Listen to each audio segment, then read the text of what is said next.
Ježiš hovoril, že príde úplne iný nový svet.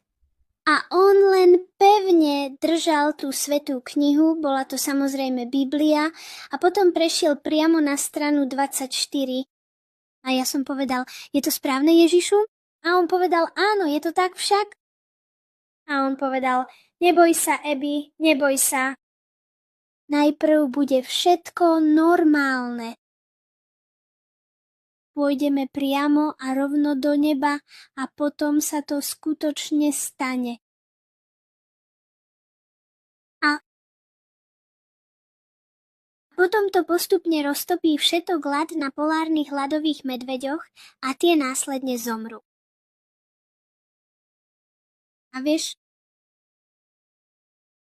ak niektorí ľudia skutočne neveria v existenciu Boha, potom zomrú. Čo ty myslíš?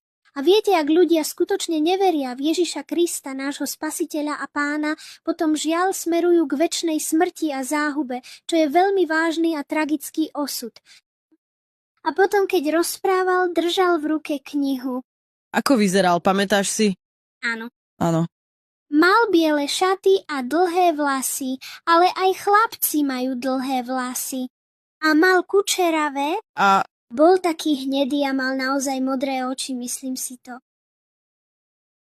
A mal na sebe krásnu korunu a hrdo jazdil na majestátnom koni.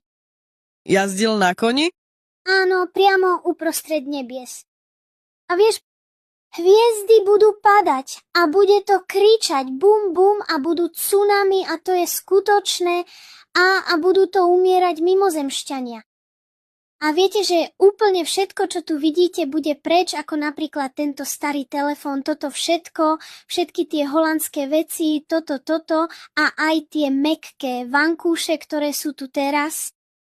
Všetko bude preč a aj dom bude preč. Pozri, všetko bude preč. Áno. Všetko. Môže sa to stať budúci týždeň, zajtra alebo dnes, alebo hocikedy. Môj milovaný brat a moja sestra sú teraz v nebi. Malé bábätka čakajú tam hore v nebi a naši bratia a sestry tam trpezlivo čakajú. Toto nie je náš domov. Toto nie je naše. Prečo hovoríš, že toto nie je náš domov? Pretože to povedal Ježiš. Ježiš povedal, že toto nie je náš domov? Nie. Je to len náš falošný domov.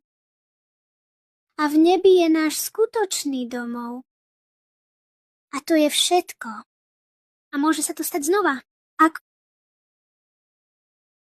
Niektorí dobrí ľudia alebo malé